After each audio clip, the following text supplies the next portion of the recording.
A graça e a paz do Senhor Jesus Cristo. Vamos meditar na palavra do Senhor, que está lá no Salmo 37. Então, se eu pudesse ler todo o Salmo 37 aqui para vocês, mas ele é longo, então eu vou me ater a alguns versículos. E eu quero pegar do Salmo 37 o versículo 16 e o versículo 19, que está escrito assim, ó: melhor é o pouco do justo do que a riqueza de muitos ímpios. Melhor é o pouco dos justos do que a riqueza de muitos ímpios. Quando nós estamos limitados pelas nossas condições materiais, financeiras, psicológicas, físicas, emocionais, é uma excelente oportunidade para que o Deus da provisão, o Deus Todo-Poderoso, possa se manifestar em nossas vidas, através de nossas limitações, através da escassez que nós estivermos enfrentando no momento. A riqueza de algumas pessoas, a sua sabedoria, o seu conhecimento, as suas condições financeiras, situações assim que pessoas, na verdade, não estão limitadas. E aí, por não estarem limitadas, elas não dependem de Deus. Melhor é o pouco do justo do que a riqueza de muitos ímpios, diz o versículo 16. E no versículo 17 diz, no versículo 19, aliás, em tempos de adversidade não ficarão decepcionados, em dias de fome desfrutarão a fartura. Amados, o justo viverá pela fé. O justo deve viver pela fé na palavra de Deus, deve viver pela fé nas promessas de Deus. Nós enfrentamos hoje no mundo todo uma pandemia da Covid-19. Ela tem sido um dos maiores e mais pesados jugos sobre a vida de toda a humanidade. Ricos e pobres, brancos ou negros, independente de gênero, independente de religião, de opção política, essa pandemia atingiu a todos nós. E hoje, em tempo de pandemia da Covid-19, um dos maiores e mais pesados jugos é o da dívida e da escassez financeira. Coitado daqueles que tinham pouco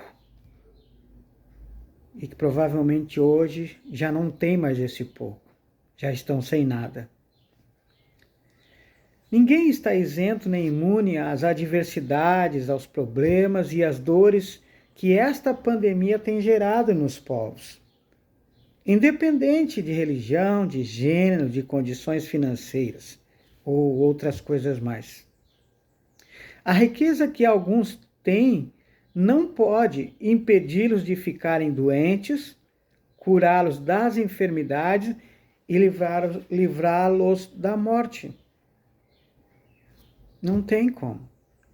A Bíblia relata a respeito de uma mulher enferma já há algum tempo e que procurou ajuda na medicina, mas provavelmente naquela época a medicina não podia tratar da questão dela. E a Bíblia diz que ela gastou tudo que tinha e, ao invés de melhorar, piorou. Às vezes, o dinheiro, a sabedoria, o conhecimento não servem de nada diante de alguns desafios que nós enfrentamos. Alguns acreditam que Deus predestinou uns para a morte e outros para a vida eterna. Talvez alguns também esses mesmos devem pensar que se é em relação à vida e morte, Deus trata desse jeito, divide o povo entre os que vão ser salvos e os que não vão ser salvos. Então, provavelmente, dentro das enfermidades e das doenças, deve ser a mesma coisa. Alguns eles predestinou para que tenham uma enfermidade para sempre e outros não. Mas eu não creio desse jeito. Eu creio num Deus que não faz acepção de pessoas. Eu creio num Deus que é justo.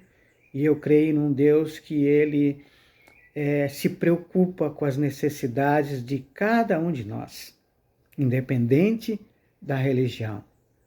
Eu tenho certeza que Deus vai se manifestar a todos. Todos terão oportunidade de conhecer a Deus. A Bíblia diz que aonde abunda o pecado, superabunda a graça de Deus. Isso aconteceu na minha vida. Um ex-presidiário condenado a uma pena de 63 anos e 8 meses, cumpri 23 anos de cadeia, cumprindo pena, mas em um momento na minha vida, Deus se manifestou para mim na cela da PASC, em Charqueadas, Rio Grande do Sul, e lá ele ofereceu-me ajuda. E eu aceitei ajuda, e até o dia de hoje ele tem me ajudado. Assim como as dívidas e a escassez financeiras, as doenças e enfermidades e dores não devem impedir os justos a viverem pela fé nas promessas de Deus. A riqueza de alguns não vai adiantar de nada em certas adversidades que estão vindo sobre o mundo. Mas também essas adversidades, elas não podem impedir os justos a viverem pela fé nas promessas de Deus. Sabemos que Deus tem uma herança para o justo no novo céu e na nova terra. Mas também Deus tem promessas para nós enquanto habitamos nessa terra que jaz no maligno e que não permanecerá para sempre. Porque essa terra, ela tem um tempo determinado para a existência.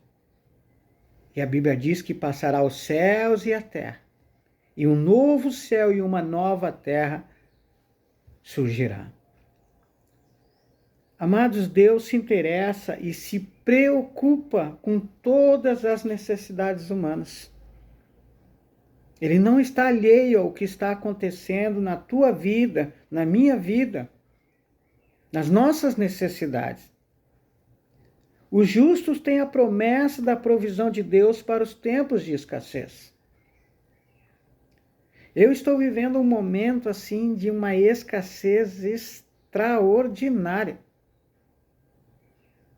Estou vivendo um momento assim, já tive alguns outros ciclos, mas ultimamente tenho passado por umas provas muito fortes na área financeira. Mas eu creio nas promessas de Deus, na provisão de Deus para mim nesse tempo, porque é nesse tempo, é nesses momentos que a nossa fé deve entrar em ação e é nesses momentos que Deus se manifesta de uma forma mais poderosa ainda. Quando tudo vai bem, nós não precisamos de fé. Quando tudo vai bem, nós não precisamos de Deus. E esse tempo é um tempo em que Deus vai estar manifestando o sobrenatural na vida de todos aqueles que creem nele, que acreditam em sua palavra e nas suas promessas. Amados, a escassez financeira é quando as contas vencidas se empilham até parecer impossível pagá-las. Você está vivendo isso? Eu estou vivendo isso. Eu estou pregando a respeito de algo que eu estou vivenciando. Não porque eu estou vendo outro, Eu estou sofrendo isso na minha própria carne. Por isso eu estou pregando sobre isso. Contas vencidas se empilhando, em que chega um momento em que algumas contas você deixa de lado para resolver lá depois que as coisas melhorarem. Aí você entrar num acordo e acertar tudo de novo. Mas por incrível que pareça, até aquelas contas fixas, aluguel, água, luz e algumas coisas mais, que nem isso você consegue dar conta. Você está vivendo isso? Eu estou vivendo.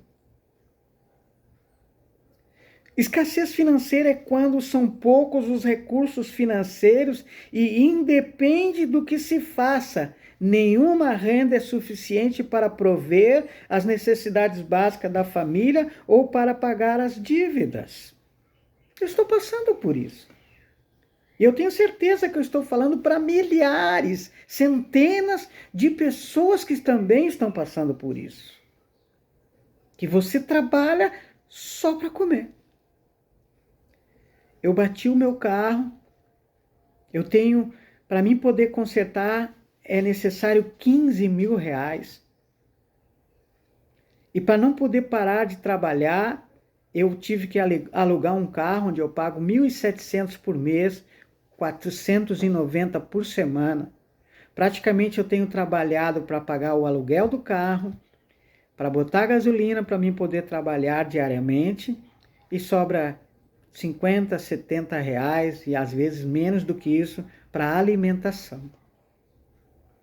Tiro meu dízimo, 10% bruto, e não sobra mais nada. Estou com aluguel de casa atrasado, parcela do carro atrasada, contas de água e de luz já se empilhando. Mas eu vivo pela fé. Eu vivo pela fé na palavra do Senhor, eu vivo pela fé nas promessas de Deus. Escassez financeira é quando você vive sobre um jugo pesado que atacam a tua mente até você ficar desanimado, ansioso ou deprimido. Quando eu bati o meu carro, imediatamente eu comecei a entrar em depressão. Por causa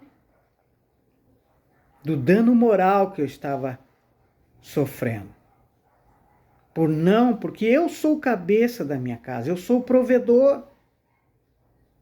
Eu é que tenho que trazer a provisão para dentro da minha casa. Eu é que tenho que me preocupar em pagar as contas. E aí quando você percebe que por mais que você se esforce e não consiga pagar as suas contas, e você percebe que não vai dar, então se você não for forte o suficiente, você se deprime. Você fica ou ansioso ou deprimido. E isso te leva ao desânimo. Vai te sugando as tuas energias. Isso aconteceu comigo. Pela segunda vez na minha vida, eu passei por depressão.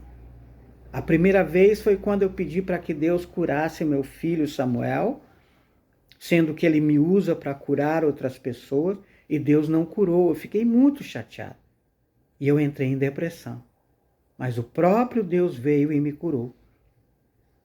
Tive ajuda de psicólogos, precisei tomar algum medicamento, mas no momento em que eu entendi que eu estava brabo com Deus, o próprio Deus veio e me tirou daquele cativeiro e eu fiquei curado. E agora, recentemente, eu passei pela segunda vez por uma experiência de depressão, por causa do dano moral, por não poder prover as necessidades da minha casa, por não poder pagar as minhas dívidas. Mas mais uma vez, através de uma psicóloga, irmã Cecília Jaque, da nossa igreja aqui, da Igreja Batista Filadélfia de Gravataí, no Rio Grande do Sul, Deus, juntamente com ela e através dela, falou comigo e me livrou mais uma vez da depressão. Justos, você que é justo. A escassez financeira asfixia, estrangula, até sugar todas as nossas energias psicológicas e físicas, matando inclusive a nossa fé no Deus provedor. A escassez financeira, as limitações que muitas vezes a vida nos impõe, que Deus permite, que o diabo se aproveita, ele nos estrangula, nos asfixia e suga todas as nossas energias psicológicas e físicas. Foi o que a psicóloga me falou. Que quando estamos ansiosos, quando estamos deprimidos, quando estamos desanimados, nós estamos enfermos na alma. E isso atinge o corpo, a alma e o espírito. E lá conversando com ela, Deus falou através dela e diretamente comigo, me dizendo para que eu fosse na minha força. Ele disse, vá nessa tua força, Gideão. E eu entendi que como eu estava enfermo, eu não poderia trabalhar a quantidade de horários que antes eu trabalhava. Por mais que eu necessitasse dobrar a minha carga horária. Mas Deus me disse, vá com calma, vá dentro dos teus limites, vá até onde você pode. Respire, não pare, mas não vá além das tuas condições psicológicas, físicas. E eu entendi. E eu tirei o pé do acelerador e trabalhei dentro das minhas condições, trazendo só o pão nosso de cada dia. Eu tenho vivido um tempo em que Deus tem suprido o pão nosso de cada dia. Cada dia Ele supre o que é preciso. E as contas tudo empilhadas. Mas eu creio num Deus que promete e que cumpre. A escassez financeira asfixia, estrangula e até suga todas as nossas energias psicológicas e físicas, e matando inclusive a nossa fé. Quando nós estamos ansiosos, quando nós estamos deprimidos, quando nós estamos desanimados, ele ataca no corpo, no físico, ele ataca na alma, trazendo problemas psicológicos, e ele ataca nosso espírito, matando a nossa fé. Nós não podemos deixar que isso aconteça, porque nós justos devemos viver pela fé, não pelas condições materiais e financeiras que nós temos, não pelos recursos que nós possamos ter, mas nós devemos viver pela fé. E quando Deus permite que isso aconteça na nossa vida, quando o diabo se aproveita disso, quando nós ficamos debilitados, sabe o que acontece? Nós ficamos impedidos de receber pela fé o que Deus tem prometido para nós, e nós ficamos impedidos de cumprir aquilo que Deus quer que nós façamos nessa última etapa da igreja, nesse tempo final dessa terra. Então, queridos, quero deixar essa palavra com você, para você refletir. Estou trabalhando dentro de uma realidade, não dentro de uma utopia. Não porque eu ouvi alguém falar. É muito bom a teoria nos ajuda bastante. É bom nós termos um conhecimento. Mas não tem coisa melhor quando você mesmo passa por algumas situações. Se você está passando por alguma situação nesse momento de escassez financeira, se você está passando nesse momento por uma situação de ansiedade, de depressão, de desânimo, eu quero te dizer uma coisa para você. Busque um psicólogo. Compartilhe tua luta com amigos mais chegados que irmãos. Coloque para fora. Fale com alguém. Fale com alguém que você confie, com alguém que vai saber lidar com a tua luta, com a tua dor, com a tua enfermidade, com a tua situação. Busque um psicólogo e compartilhe com amigos mais chegados que irmãos. Se eles não puderem te ajudar materialmente, financeiramente, eles vão estar te ajudando em oração e até te dando sugestões, ideias para que você possa, aos poucos, ir resolvendo o problema que você está enfrentando. A Bíblia diz que na multidão de conselheiros sempre vem a solução. E Deus trabalha na unidade. Não te isole. Não busca o isolamento. Não busca a escuridão. Procure ajuda. E acima de tudo, além de buscar um psicólogo, de compartilhar com amigos mais chegados que irmãos, viva pela fé nas promessas de Deus. O Salmo 37, 39 diz assim: do Senhor vem a salvação dos justos. Ele é a sua fortaleza na hora da adversidade. Experimente isso, meu irmão. Experimente isso, minha irmã. Não desanime. No mundo nós vamos ter aflições. Mas através dessas aflições, Deus vai se revelar para nós como um Deus cuidador, um Deus provedor, um Deus salvador, um Deus que vai ser a nossa fortaleza, é um Deus que mesmo que nós estejamos fracos, Ele vai ser a nossa força. Ele vai andar conosco, vai andar até mesmo por nós. Ele vai fazer algo por nós, coisas que nós vamos estar impedidos por causa das nossas limitações físicas, emocionais, de fé e de condições materiais e financeiras. Levanta a tua cabeça. É do alto que virá o socorro, mas Ele usará pessoas da tua volta para te ajudar. Que Deus te abençoe e não te permita ser asfixiado, que Ele venha matar aquilo que vai te dar a esperança e aquilo que vai te reanimar, e como uma fênix você vai se reerguer das cinzas. E em vez de cinza, Ele vai colocar uma coroa sobre a tua cabeça e você vai reinar sobre toda a situação, sobre toda a escassez, sobre toda a limitação. E Deus vai se revelar, o Deus que cumpre as promessas. Que Deus te abençoe, em nome de Jesus.